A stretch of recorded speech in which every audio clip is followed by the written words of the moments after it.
Divine institute के YouTube channel पर आपका स्वागत है। जैसे कि आपको पता है कि रीजनिंग का टाइप का पहला पार्ट जा चुका है, उसका दूसरा पार्ट हम लोग पढ़ेंगे। दूसरा पार्ट शुरू करने से पहले हम लोग पहले पार्ट के कुछ बातों को रिवीजन के तौर पे देख लेते हैं। हम लोगों ने पहले वाले पार्ट में पढ़ा हुआ था वन सतह कामन पासा और दो सतह कामन पासा, मानक पासा और साधारण पासा। वन सतह कामन पासा जिनकी दोनों पासे में केवल एक सतह कामन हो, हम लोग उसको लेके क्लॉकवाइज डायरेक्शन में घूम रहे थे। तो दो सतह कामन में जो दोनों सतह कामन थे उनको कैंसिल करने के बाद बची हुई सतह बची हुई का विपरीत हुआ करती थी। साधारण पासा की ये कंडीशन थी कि किन्हीं भी दो निकटवर्ती सतहों का योग 7 होना चाहिए, और मानक पासा की ये कंडीशन थी कि किन्हीं भी दो निकटवर्ती सतहों का योग 7 नहीं होना चाहिए, लेकिन विपरीत सतहों का योग 7 होना चाहिए। और मानक भाषा में केवल 1 से लेकर 6 तक की गिनती ही आ सकती है। साधारण भाषा में ऐसा जरूरी नहीं है कि गिनती ही आए, उस पे कलर के नाम या सिंबल भी प्रयोग में आ सकते हैं। जैसा कि अभी एग्जांपल के तौर पे क्वेश्चन आएंगे, साधारण भाषा, मानक भाषा, one common side, two common side, सबके एग्जांपल हम लोग बारी बारी से देखेंगे। तो आज की पहली क्लास का पहला क्वेश्चन ये लिखा हुआ है। पहला एग्जांपल है कि E के विपरीत सतह पर क्या होगा। तुम्हारे सामने किसी एक पासा की 3 स्थितियां दर्शाई गई हैं। पहली स्थिति ये है, दूसरी स्थिति ये है और तीसरी स्थिति ये है। आपको बताना इसमें से ये है कि E के विपरीत सतह पर क्या आएगा। जैसे यहाँ पर E लिखा हुआ है तो इसके नीचे वाली सतह पर कौन सा अल्फाबेट लिखा हुआ है, ये बताना है आपको। तो आप देखिए इनमें से किन्हीं दो बातों को या तो वन कॉमन के हिसाब से कर लो या तो टू कॉमन के हिसाब से कर लो। अगर पहली वाली स्थिति में और दूसरी वाली स्थिति में देखा जाए तो हमको ऐसा लग रहा है कि ए इस वाले पासे में भी दिख रहा है और ए इस वाले पासे में भी दिख रहा है। तो हम लोग क्या करते हैं कि यहाँ पर लिखते हैं ए, और ए से लेके इसको क्लॉकवाइज डायरेक्शन में लेके घूमते हैं और इस वाले को भी क्लॉकवाइज डायरेक्शन में ले जाके घूमते हैं। ये जरूरी नहीं कि क्लॉकवाइज डायरेक्शन में ही घूमा जाए, बस जरूरी ये है कि दोनों को सेम डायरेक्शन पे घुमाना होगा। अब जैसे ए के बाद यहाँ पे डी है और डी के बाद बी है, इस वाले में ए के बाद सी है और सी के बाद एफ है। ए एक बार आ चुका है, बी भी एक बार आ चुका है, सी भी आ चुका है, डी भी आ चुका है, एफ भी आ चुका है, कौन नहीं आया हुआ है तो ई नहीं आया हुआ है। तो इन दोनों में से कोई एक बार का एक कैंसिल करके उस जगह पे ई लिख दीजिए। इसका ये मतलब हुआ कि डी के अपोजिट पर ई आएगा और बी के अपोजिट पर एफ आएगा और ए के अपोजिट पर ई आएगा। तो इसका उल्टा भी वही होगा, ई के अपोजिट पर ए आएगा, सी के अपोजिट पर डी आएगा और एफ के अपोजिट पर बी आएगा। तो हमने पूछा हुआ था कि ई के विपरीत सतह पर क्या आएगा, तो ई के विपरीत सतह पर क्या दिख रहा है, ए दिख रहा है। जिसका मतलब इस प्रश्न का उत्तर क्या होगा कि जो ई है इसके विपरीत सतह पर क्या आएगा, ए आएगा। तो ऑप्शन में ए लिखा रहेगा, तो उसे हम लोग को टिक करना होगा। अब इसी वाले पासे में देखो, हमने इस वाली स्थिति में और इस वाली स्थिति में ए को वन सतह कामन के हिसाब से पहले और तीसरी वाली स्थिति में लेके क्लॉकवाइज डायरेक्शन में मूव करने के बाद ये निकाल के लाए हैं कि ई के विपरीत सतह पर ए आएगा। अगर आप दूसरी स्थिति और तीसरी स्थिति को देखें तो इस वाले में देखिए सी और एफ दो कॉमन है, तो आप ऐसा भी कर सकते थे कि सी और एफ को इधर कैंसिल कर दें तो बची हुई सतह बची हुई का विपरीत होती है। ये हमने दो सतह कॉमन वाले में बताया। तो ई का अपोजिट क्या आना चाहिए, ए आना चाहिए। तो अगर आप चाहें तो इस वाले तरीके से करें, वन कॉमन साइड को मान के, तब भी ई का विपरीत ए पाएंगे। अगर आप दूसरे वाले और तीसरे वाले स्थिति में दो सतह कॉमन वाले हिसाब से करें तो सी और एफ जिसमें दो सतह कॉमन है, इनको कैंसिल करने के बाद पाएंगे कि जो बची हुई सतह है वो बची हुई सतह का अपोजिट होती है। तो ई के विपरीत सतह पर ए ऐसे भी आ सकता है। तो दोनों में से किसी एक तरीके से आप आंसर को निकाल सकते हो। तो इसमें वन सतह कॉमन, दो सतह कॉमन दोनों लग सकता है। अगला प्रश्न देखिए, अगला दूसरा नंबर एग्जांपल लिखा हुआ है कि 5 के विपरीत सतह पर क्या होगा। जैसे यहाँ पे 5 दिख रहा है तो इसके अपोजिट वाले सरफेस सतह पर क्या लिखा होगा ये बताना है आपको। अब इसे देखिए, इस वाले पासे में पहली स्थिति में और दूसरे स्थिति में आपको दिख रहा होगा कि यहाँ पर भी एक है और यहाँ पर भी एक है, तो कॉमन है। तो करेंगे क्या कि देखिए यहाँ एक लिख लीजिए, एक से अगला 3 लिख लीजिए और 3 से अगला 6 लिख लीजिए। और इस वाले में एक है, उससे आगे 2 है और 2 से अगला 4 है। एक बार आ चुका है, 2 एक बार आ चुका है, 3 भी एक बार आ चुका है, 4 भी एक बार आ चुका है, 6 भी एक बार आ चुका है। अभी एक कोई अंक नहीं आया है, वो है 5 और एक 2 बार है। तो एक बार एक को हटा के इस जगह पे 5 लिख देंगे तो इसका मतलब ये होगा कि 5 के विपरीत सतह पे क्या आएगा, 1 आएगा।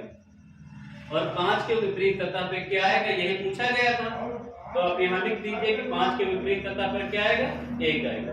अगर आपसे कोई पूछता है कि 3 के विपरीत सतह पर क्या आएगा, तो 2 आएगा और 2 के विपरीत सतह पर 3 आएगा और 6 के विपरीत सतह पर 4 आएगा। तीसरा एग्जांपल लिखा हुआ है 4 के विपरीत सतह पर क्या होगा, तो 4 के अपोजिट साइड पर बताना है। आप किन्हीं दो पासा में देख लो, इस वाले पहले वाले में और चौथे वाले में आप पाएंगे कि इसमें कौन सी सतह कॉमन है, तो 4 कॉमन है। यहाँ पर भी 4 है, यहाँ पर भी 4 है।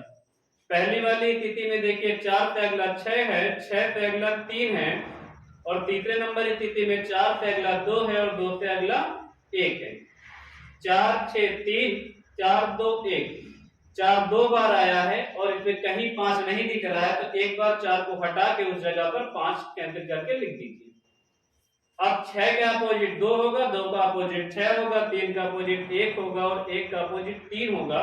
उसी तरीके 4 का अपोजिट 5 होगा और हमसे यही पूछा गया था कि 4 के विपरीत सतह पर क्या होगा, तो 4 के विपरीत सतह पर क्या होगा, 5 होगा। ठीक है, तो इसका आंसर 5 आएगा। इससे पहले वाले का 1 आएगा और इसका ए आएगा। ठीक है, अगला एग्जांपल है चौथा नंबर। चौथा एग्जांपल में लिखा हुआ कि मानक पासा कौन सा है। 4 विकल्प हैं, पहला, दूसरा, तीसरा और चौथा। मानक पासा पहचान के बताना है कि दिए गए 4 विकल्प में से कौन सा ऑप्शन सही है। इसमें देखिए मानक पासा की पहले तो आपको शर्त पता होनी चाहिए कि मानक पासा और साधारण पासा होता क्या है। पहले वाले पार्ट में हमने ये बताया था कि किसी भी पासा की दो निकटवर्ती सतहों का योग अगर 7 हो गया तो वो साधारण पासा है। अगर किन्हीं भी 2 निकटवर्ती सतहों का योग 7 नहीं हुआ तो वो मानक पासा हुआ और मानक पासा की 2 विपरीत सतहों का योग 7 होता है। इसमें चेक करेंगे, अगर आप देखें पहले बी नंबर को चेक करें, आप देखिएगा तो 5 और 3 कितना होगा, 5 3 8 होगा और 3 2 कितना होगा, 5 होगा। लेकिन 5 2 कितना होगा, 5 2 7 होगा। तो 5 और 2 किन्हीं 2 निकटवर्ती सतहों का योग अगर 7 हो गया तो वो साधारण पासा होगा। 5 और 2 मिला के 7 हो रहा, तो ये वाला पासा साधारण पासा है। तो हमको ढूंढना कैसा है, मानक पासा। तो ये तो नहीं हो सकता क्योंकि ये साधारण पासा निकल गया। इस वाले में देखेंगे तो 4 और 3, इसके भी किन्हीं 2 निकटवर्ती सतहों का योग 7 हो गया, तो ये भी साधारण पासा हो जाएगा। इधर देखेंगे तो 6 और 1, तो इसके भी 2 निकटवर्ती सतहों का योग 7 हो गए, तो ये भी साधारण पासा हो जाएगा। अब पहले वाले को देखिए, 3 और 1 4 होगा, 5 और 1 6 होगा, 5 और 3 8 होगा। इस पासे में किन्हीं भी 2 निकटवर्ती सतहों का योग 7 क्या हो रहा है, तो नहीं हो रहा है। तो ये कैसा पासा है, मानक पासा। साधारण पासा में किसी भी 2 निकटवर्ती सतहों का योग 7 होगा और मानक पासा में किन्हीं भी 2 निकटवर्ती सतहों का योग 7 नहीं होगा। तो इनमें किन्हीं भी 2 निकटवर्ती सतहों का योग 7 नहीं हो रहा था और हमने यही पूछा हुआ था कि मानक पासा कौन सा है। तो इसमें कौन सा मानक पासा है, ए नंबर जो ऑप्शन है वो मानक पासा है, बाकी बी सी और डी ये वाले साधारण पासा है। अगला क्वेश्चन है 5वें नंबर पे जो एग्जांपल दिया हुआ है उस पे लिखा हुआ है कि z का विपरीत सतह पर क्या होगा, ये बताना है आपको। यहाँ पर x है, यहाँ पर z है, यहाँ पर y है। दूसरी स्थिति में इस जगह पर p है, अगली सतह पर r है और अगली सतह पर q है। पहली स्थिति ये वाली और दूसरी स्थिति ये वाली, इन दोनों स्थितियों में ना तो एक सतह कॉमन है ना तो दो सतह कॉमन है।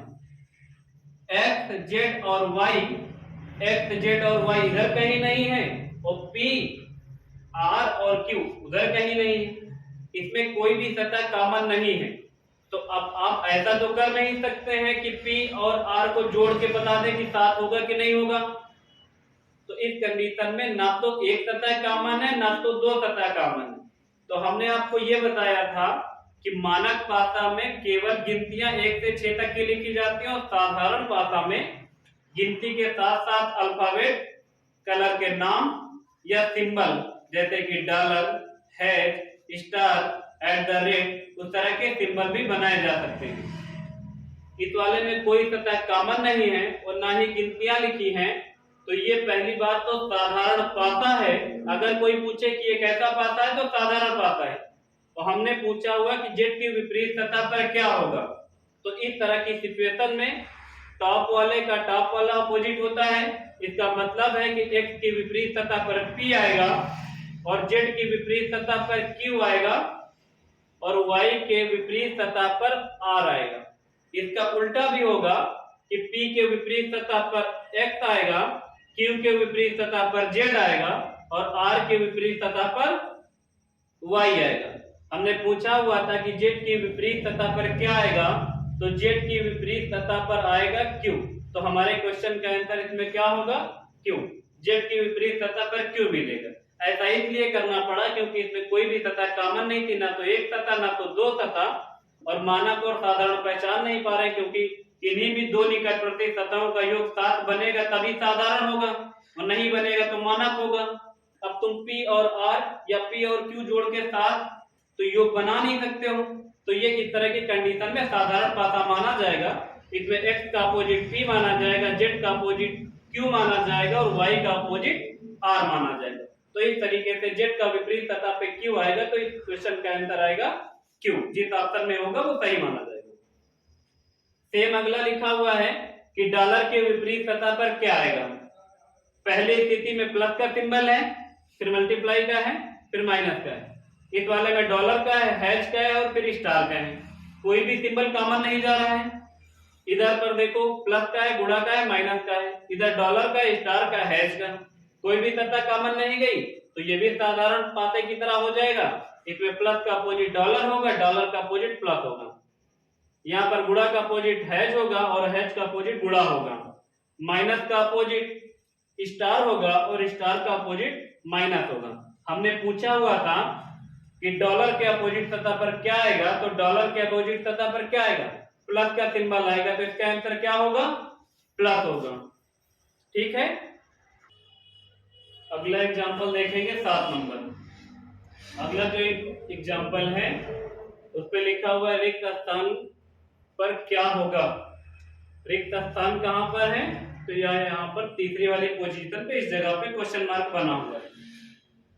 पहली स्थिति में S दिख रहा है, M दिख रहा है, W दिख रहा है। दूसरी स्थिति में Y दिख रहा है, U दिख रहा है, W दिख रहा है। तीसरी स्थिति में M है, D है और क्वेश्चन मार्क है और चौथी स्थिति में D, S और M है।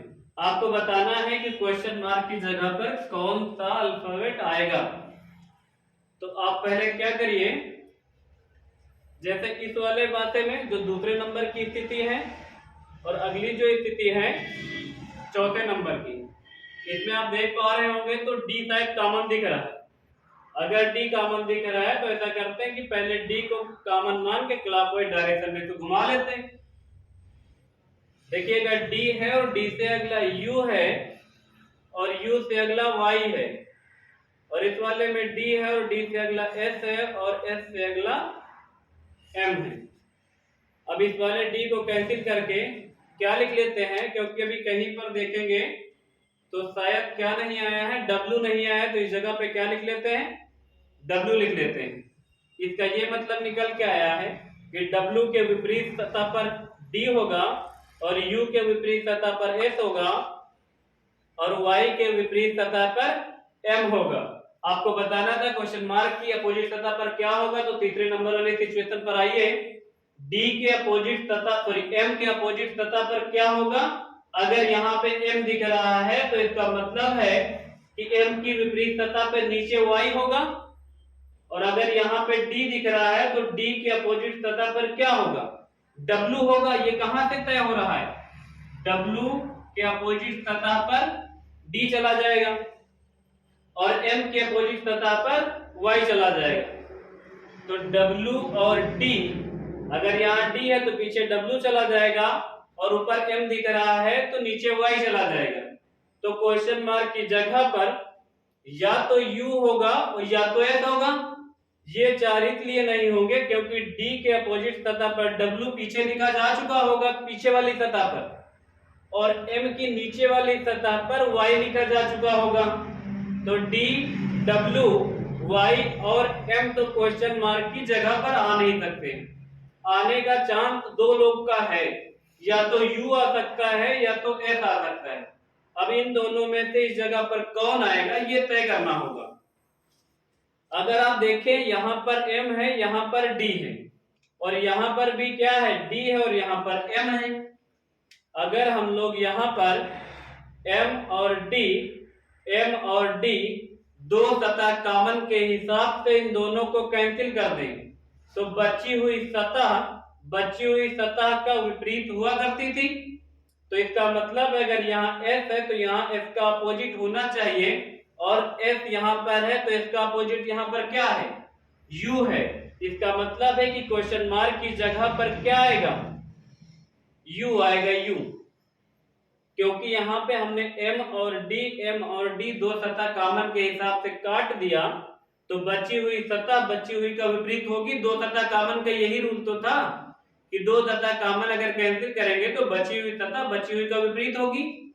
यहाँ पे हमने M और D को कैंसिल किया तो S का विपरीत क्या है, U। ये S का विपरीत यहाँ पे U कैसे पता चलेगा, क्योंकि यहाँ पे S का विपरीत क्या है, U है, तो हमने S का विपरीत यहाँ पे U लिख लिया है। तो इसका आंसर कितना आएगा, क्वेश्चन मार्क की जगह पर क्या आएगा, U आएगा।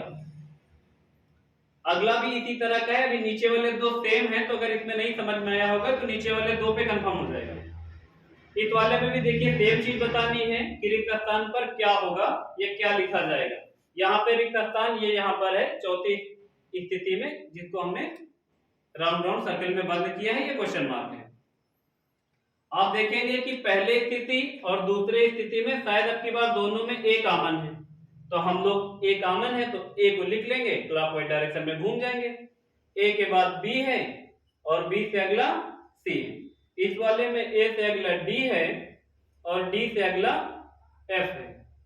अभी कौन सा अल्फाबेट नहीं आया है, तो हमको लग रहा है कि कहीं पर अभी E नहीं दिख रहा है, तो हमने A को कैंसिल करके उस जगह पे E को लिख दिया है। फिर से क्वेश्चन मार्क वाली स्थिति में आएंगे। A अगर यहाँ लिखा है तो इस बात की पक्की गारंटी है कि A के विपरीत सतह पे E है तो E नीचे जा चुका होगा, और अगर B यहाँ दिख रहा है तो B के विपरीत सतह पे D पीछे जा चुका होगा। तो A और E, A ऊपर हो गया, E नीचे हो गया। B इधर दिख रहा है तो B के विपरीत सतह पर D हो गया। बचा तुम्हारे पास C और F, तो क्वेश्चन मार्क की जगह पर या तो C होगा या तो F होगा, इन्हीं दोनों में से कोई एक होगा। अब आप इनमें देखिए कि क्या कि दो सतह वाली कंडीशन बन सकती है क्या। यहाँ पर आपको A दिख रहा है, यहाँ पर आपको B दिख रहा है, तो और किसी पासा में A और B दिख रहा है, तो A और B ये दोनों और A और B ये दोनों, इन दोनों को कैंसिल करोगे तो बची हुई सतह C है, तो यहाँ पर C का अपोजिट तो लिखा होगा, क्योंकि दो सतह कॉमन में दो सतह कैंसिल करने के बाद बची हुई सतह की विपरीत होती है। तो यहाँ पर अगर C है तो यहाँ C का अपोजिट लिखा होगा, और C का अपोजिट है क्या, C का अपोजिट F है। तो इसका मतलब है कि इस क्वेश्चन मार्क की जगह पर क्या आएगा, F आएगा। तो इस प्रश्न का आंसर क्या आएगा, एफ। इसका मतलब क्वेश्चन मार्क की जगह पर क्या आएगा, एफ आएगा। तीसरा भी उसी तरह है, इसको देखिए 9 नंबर एग्जांपल है। रिक्त स्थान पर क्या होगा, रिक्त स्थान यहां पर है। आप पहले फिर से क्लॉकवाइज डायरेक्शन में कोई दो सिचुएशन देके क्लॉकवाइज डायरेक्शन में मूव करिए। इस वाले में शायद ये दो और इस वाले में शायद ये दो कॉमन है। कॉमन लेके घुमा ले पहले। 2 से अगला 4 है, 4 से अगला 1 है, तो 2 4 और 1। इस वाले में 2 6 और 3। अभी देखेंगे कोई एक अंक नहीं आया है और 2 2 बार आया है, तो हमको ऐसा लग रहा है कि कहीं 5 नहीं दिख रहा है, तो इस जगह पे 5 लिख लेते हैं। फिर से इस वाली स्थिति पर आइए। 1 के विपरीत सतह पे 3 है, तो 1 और 3 इस जगह पे कभी नहीं आ सकता है, क्योंकि 1 ऊपर लिखा है, 3 नीचे जा चुका है। 4 अगर यहां दिख रहा है तो 4 के विपरीत सतह पे 6 लिख गया होगा, तो 4 और 6 इस जगह पे कभी नहीं आ सकता है। आने के चांस है 2 या तो 5, इन दोनों में से कोई एक आ सकता है। क्वेश्चन मार्क की जगह पर क्या आएगा ये बताना है। देखिएगा 4 और 1 दो सतह है इस पे, तो इस वाली स्थिति, इस वाली और इस वाले में किसी एक स्थिति में आपको 4 और 1 क्या दिख रहा है, तो 4 और 1 इस स्थिति के बाद पहले नंबर पे भी दिख रहा है 4 और 1, तो 4 और 1 कैंसिल करने के बाद यहां पर 2 है, तो 2 की अपोजिट सतह पर यहां क्या होगा ये बताना है आपको। तो 4 की अपोजिट सतह पर, सॉरी 2 के अपोजिट सतह पर यहां पे देखेंगे तो क्या है, 5 है, तो इस जगह पर क्या आएगा, 5 आ जाएगा, क्योंकि 4 और 1 दो सतह कॉमन कैंसिल किया है। बची हुई सतह यहाँ पर 2 है, तो 2 का विपरीत ही इस जगह पे लिखा होगा जहां पे क्वेश्चन मार्क था। तो 2 का विपरीत क्या है, 5 है, तो यहाँ पे हमने 5 भर लिया है, तो इस वाले पर क्या भरना होगा, 5 भरना होगा। तो पहली स्थिति में आंसर आया था U, दूसरे वाले में आया था F और लास्ट वाले में आया था 5। ठीक है। अगला एग्जांपल है 10 नंबर। 10 नंबर एग्जांपल में क्वेश्चन मार्क दो जगह पर है। क्वेश्चन मार्क की जगह पर क्या आएगा ये बताना है। ये क्वेश्चन मार्क ये है और अगला ये। दो क्वेश्चन मार्क और इस वाले एग्जाम्पल को बताने से पहले एक नोट पॉइंट लिखा हुआ है जो आपको बता रहे हैं। नोट पॉइंट पे लिखा हुआ है कि कोई भी दो विपरीत सतह है ना तो एक साथ दिखाई देती हैं और ना ही एक साथ छिपाई जा सकती। फिर से एक बार ध्यान दें, कोई भी दो विपरीत सतह ना तो एक साथ दिखाई दे सकती हैं और ना तो एक साथ छिपाई जा सकती है। अभी बता रहे हैं कैसे।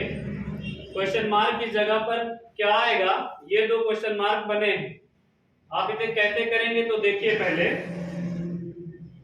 पहले देखिए कि ए और ई इन दोनों में कॉमन है, तो आपके सामने बची हुई सतह का अपोजिट होगा, यानी बी के विपरीत सतह पर डी आएगा, तो इसको इस जगह पे लिख दिया है कि बी के विपरीत सतह पर डी आएगा और डी के विपरीत सतह पर बी आएगा। इस क्वेश्चन के हमने 4 ऑप्शन भी दिए, पहला ऑप्शन, दूसरा ऑप्शन, तीसरा और चौथा, इन्हीं 4 में से कोई एक सही होगा और क्वेश्चन मार्क ये दो है। इस क्वेश्चन मार्क की जगह पर या तो सी या तो एफ होगा, ए सी होगा, बी और डी होगा या एफ और डी होगा। तो कौन सा होगा ये तय कर लेते हैं। इन तीनों स्थिति से हम सिर्फ इतना तय कर पाए हैं अभी तक कि बी का अपोजिट डी होगा और डी का अपोजिट बी होगा। अब आप पहले ऑप्शन को देखो, अगर आप सी और एफ एक जगह पे सी रख लें और अगली जगह पे एफ रख दें, तो एक बार ए तो पहले से ही लिखा है, आपने सी और एफ रख दिया है, तो यहाँ पे लगते हैं। अगर एक बार देखो, अगर आपने एक बार यहाँ पे सी रख लिया है और अगली बार यहाँ पे एफ रख लिया है, तो आपके सामने ए की पीछे वाली सतह अभी खाली है, सी के नीचे वाली सतह भी खाली है और डी के पीछे वाली सतह भी खाली है। और कंडीशन है कि डी के विपरीत सतह पर बी या बी के विपरीत सतह पर डी ही आएगा। तो अगर आपके सामने ए सी और एफ दिख रहा है तो इसका मतलब है कि डी और ये वाला बी डी जो होंगे या तो इधर या तो नीचे, जो पीछे 3 सतह खाली हैं उन्हीं किन्हीं 3 सतहों में से किन्हीं 2 सतहों पे ये लिखे होंगे। और ऐसा करने पर क्या बी डी का विपरीत हो सकता है? अगर आपने बी को इधर लिखा, डी को इधर लिखा, तब तो वो जुड़ी हुई सतह पे हो जाएंगे। और कंडीशन है कि बी और डी एक दूसरे की अपोजिट सतह पर है, जो ऐसा होना संभव नहीं है, क्योंकि ए, सी और एफ 3 सतह आगे की भर गई हैं। तो जो पीछे 3 सतह बची हुई वो तीनों संलग्न सतह हैं। तो बी और डी अगर आप लिखेंगे तो संलग्न सतह पे हो जाएगा, और ऐसा होना नहीं है क्योंकि बी के अपोजिट सतह पर डी को बनाना है।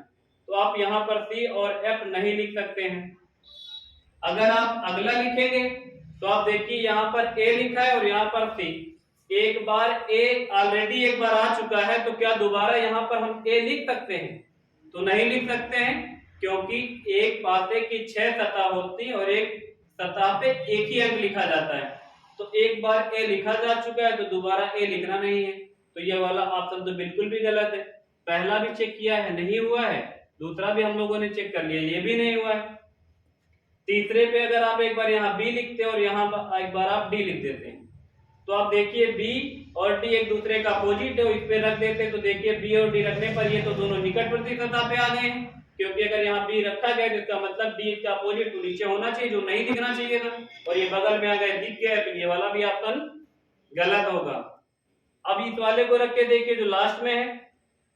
अगर आप यहाँ पर बी लिख लें और यहाँ पर एफ लिख लें, तो देखिए यहाँ बी के अपोजिट पर डी होना चाहिए, तो बी लिख दिया है, और यहाँ डी नहीं दिख रहा है, तो डी के नीचे लिख सकते हो।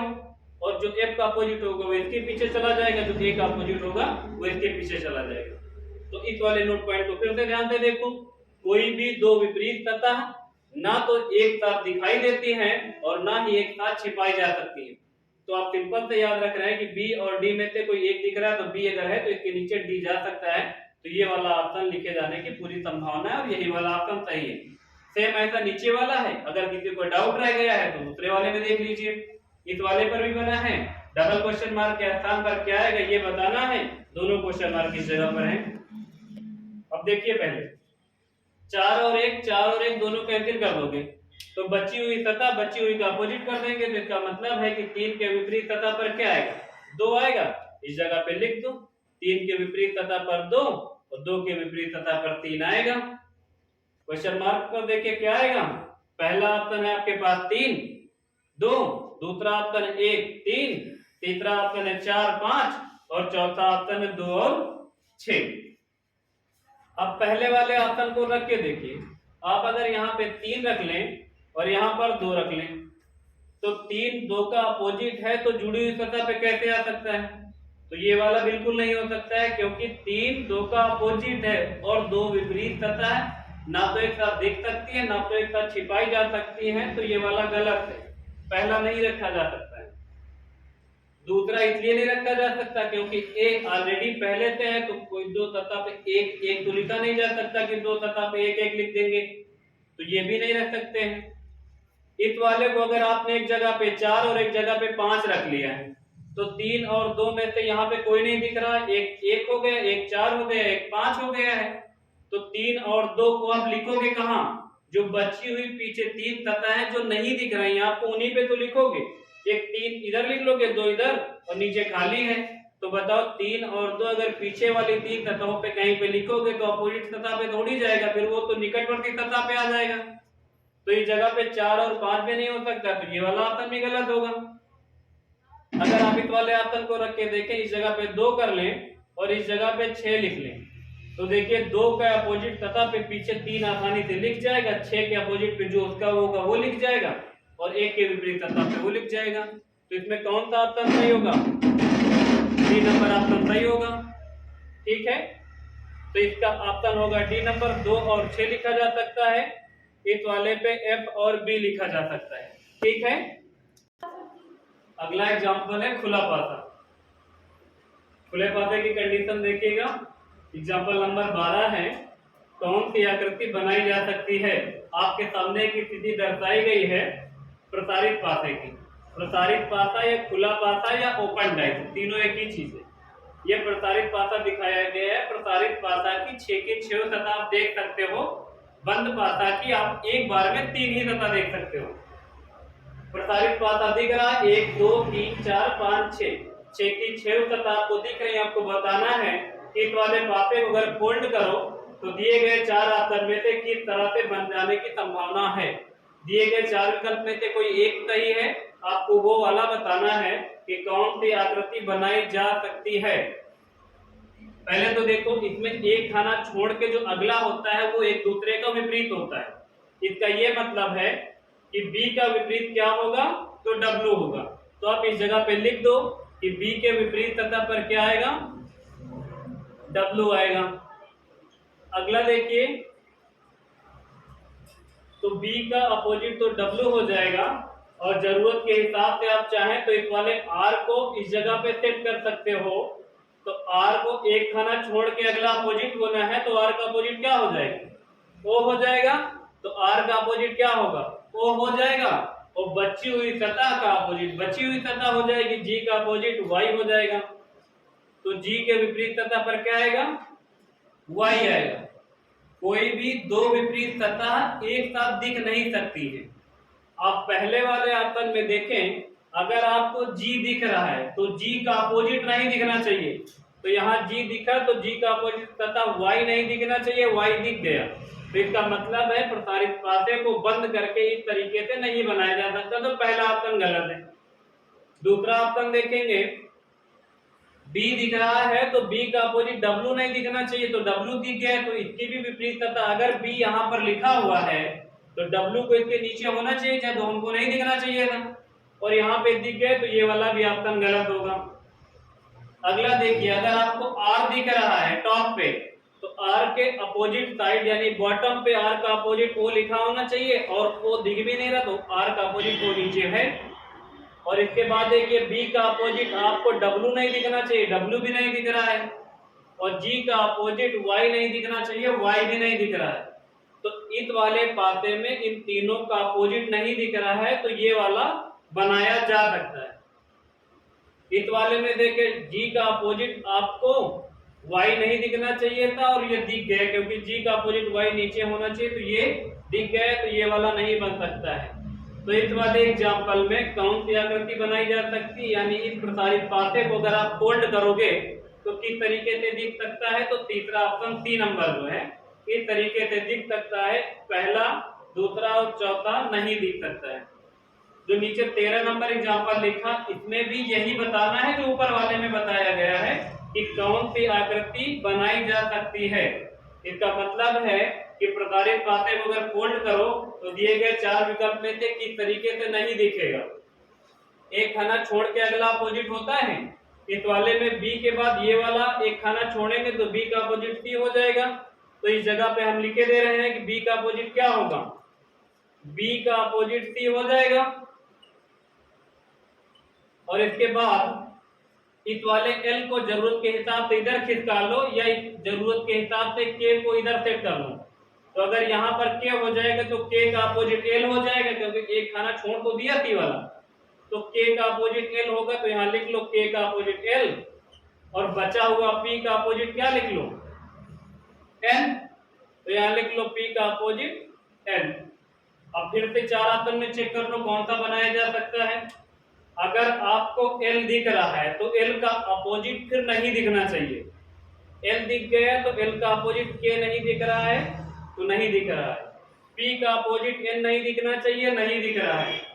B का अपोजिट C नहीं दिखना चाहिए, वो भी नहीं दिख रहा है। तो इसका मतलब प्रसारित पासे को बंद करोगे तो इस तरह दिखने की पूरी संभावना पहला ही सही है। आगे वाले क्यों गलत है ये भी देख लो। B का अपोजिट आपको C नहीं दिखना चाहिए था, क्योंकि B का अपोजिट C है तो नीचे C को होना चाहिए था। तो ये जुड़ी सतह पे आ गए, तो इसलिए ये वाला गलत है, विपरीत वाला नहीं दिखना चाहिए। इस वाले में देखें कि K का अपोजिट L नहीं दिखना चाहिए, नहीं दिख रहा, लेकिन P का अपोजिट N दिख गया है, इस वजह से ये वाला भी गलत है। अगला देखिए, आपको L दिख रहा है तो L का अपोजिट K नहीं दिखना चाहिए, और ये वाला दिख गया, तो इस वजह से ये वाला भी गलत है। तो इस 13 नंबर एग्जाम्पल में पहला वाला प्रसारित पासे को बंद करके बनाया जा सकता था, और 12 नंबर एग्जाम्पल में इस प्रसारित पासों को बंद करके तीसरा नंबर पासा बनाया जा सकता था। ठीक है, अगला देखिए, अगला एग्जाम्पल है 14 नंबर। एग्जाम्पल है कौन सी आकृति बनाई जा सकती है। प्रसारित पासा दिया गया है, आपको बताना है कि इसको पूर्ण करने के बाद दिए गए 4 कंडीशन में से कौन कौन सी कंडीशन बनाई जा सकती है। और इधर इसके 4 विकल्प दिए हैं। पहला विकल्प है केवल पहला बनाया जा सकता है, दूसरा विकल्प है कि पहला और दूसरा दोनों बनाए जा सकते हैं, तीसरा है कि दूसरा और तीसरा बनाया जा सकता है, और चौथा है कि सभी बनाए जा सकते हैं।